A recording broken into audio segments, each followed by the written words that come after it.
Bueno, buenos días. Vamos con este primer encuentro, en este primer video, a tratar de ir presentando lo que vamos a trabajar de aquí al 12 de abril, al domingo 12 de abril.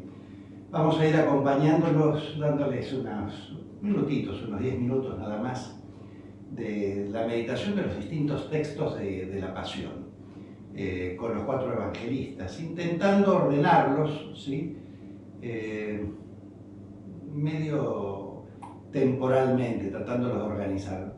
A lo largo vamos a ir haciendo la explicación, que no va a poder ser una estructura minuto a minuto, pero bueno, algo así intentaremos irles aproximando de la Pasión, ¿no?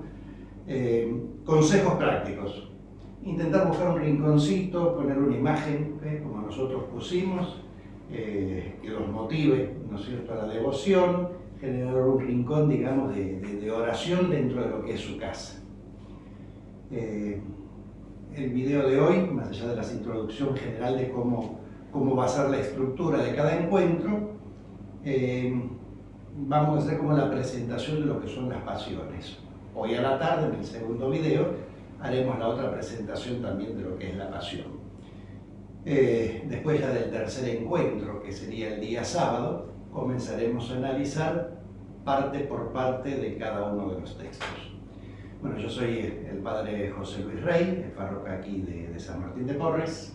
Yo soy el padre Sergio, el vicario aquí de la parroquia. Hoy sería el único video donde estamos juntos, pues yo hago la introducción general y ya después con el padre Sergio nos va a pasar a presentar la pasión en los evangelios sinópticos. Bien, cada encuentro va a contar con, podríamos decir, 4 momentos, ¿sí?, que es lo que le proponemos para poder realizar. Un primer momento va a ser una charla expositiva nuestra, donde trabajaremos el texto a meditar en su contexto. Es decir, leeremos el pasaje a meditar y lo intentaremos ubicar dentro de todo lo que son los textos que lo anteceden, los que lo siguen, cuál es el sentido de ese texto en esa escena. El segundo momento es meditar el texto, nos metemos de lleno a ver qué es lo que Jesús nos quiso decir cuando el evangelista nos presenta esa escena del evangelio. Luego vamos a interrumpir lo que es la transmisión para darles un tiempo a que ustedes mediten tanto el texto leído con estos 2 marcos teóricos que les presentamos. Le vamos a ofrecer, al concluir cada encuentro, una frase a repetir, ¿sí?, como que si fuese una letanía, ir rezando a partir de una palabra de la Escritura, como para irnos poniendo en sintonía con el texto leído. Y después le dejaremos sencillamente un texto de algún autor espiritual para que puedan profundizar desde otro lado en una lectura en otro momento. ¿Qué es la pasión? La pasión de Jesús la vamos a ver en los 4 evangelios. La pasión es el misterio pascual que va a incluir, ¿no es cierto?, como estos 2 momentos cuando nos metemos a meditar. La pasión y la muerte, más la resurrección de Jesús. Si no se dan esos 3 momentos, que son los hechos decisivos de la vida de Jesús, no hay misterio pascual, no hay misterio de redención. Tan importante es así que se convierte en el punto central de la predicación de los apóstoles. A partir de la pasión, vemos como la reflexión de la Iglesia y de los evangelistas nos van ayudando a entender todas las profecías del Antiguo Testamento, que solo van a poder llegar a comprenderse plenamente y comprender el misterio de lo que significa el padecimiento y la muerte del Mesías. No alcanza plenitud ese acontecimiento sin el misterio de Pentecostés. Solo a partir de Pentecostés pueden volver la mirada hacia atrás, repensar, meditar, profundizar en lo que ellos habían vivido. Tan importante es esto que entonces, a esa luz de Pentecostés, esto se convierte en la primera predicación y podríamos decir también en el primer misterio de la fe. Esto va a recibir el nombre en griego que es kerygma, que es un anuncio breve, concreto, sencillo de la salvación, y podríamos decir, es como el abuelo del credo, es la síntesis de la fe de los apóstoles. Y así aparece San Pedro, según los Hechos de los Apóstoles, en el capítulo 2, versículos 22-24, haciendo esa primera predicación a las multitudes de pueblos que se habían acercado al templo de Jerusalén, en esa prédica que hace después de Pentecostés, donde sintetiza el misterio de la fe y en lo que ellos creen.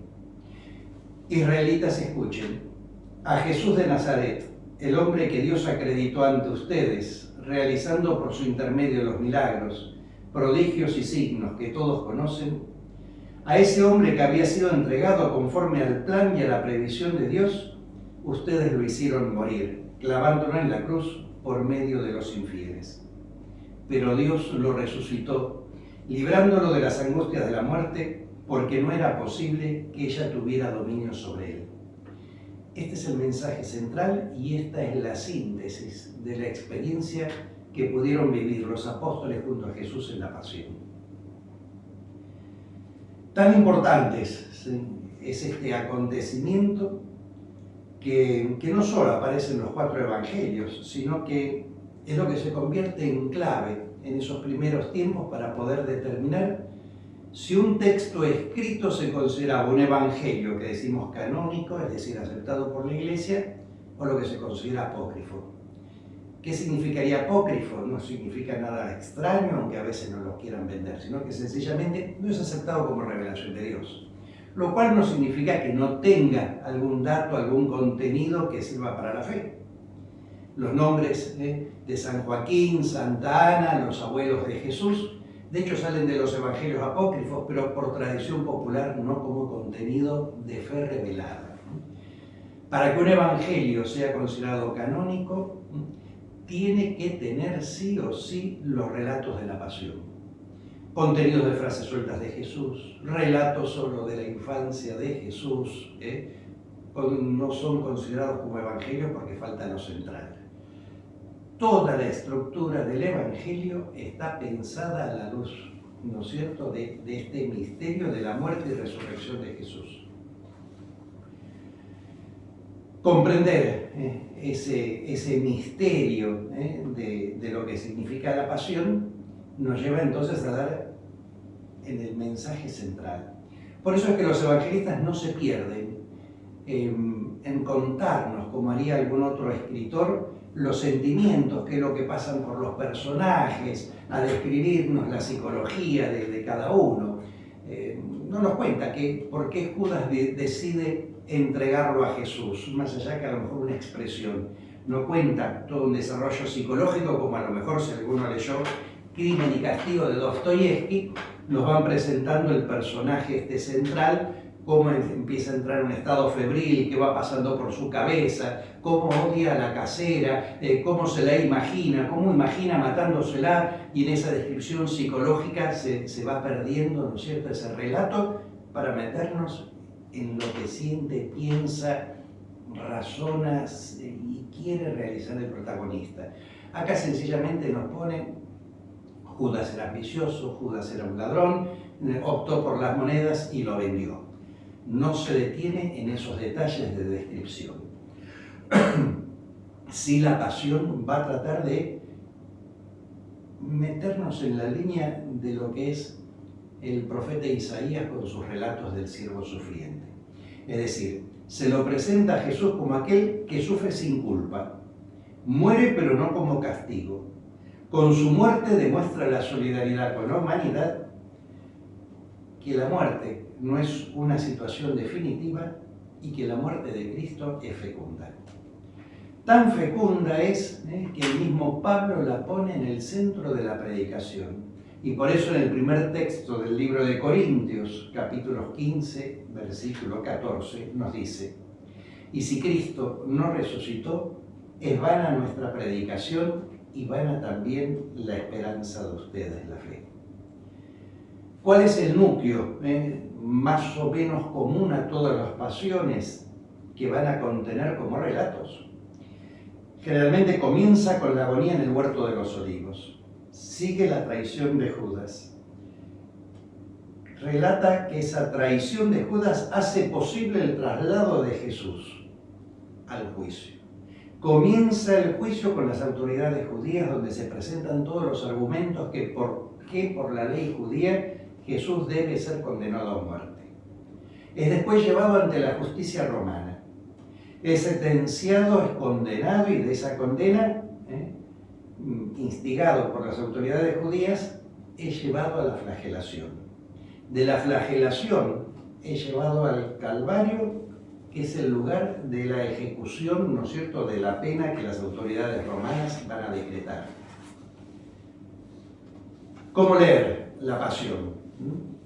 Primero, la pasión no es la historia de un condenado a muerte, sino que es el camino de la manifestación mesiánica de Jesús. A través de la pasión podemos descubrir que es la promesa del Padre hecha carne, es la manifestación del Mesías.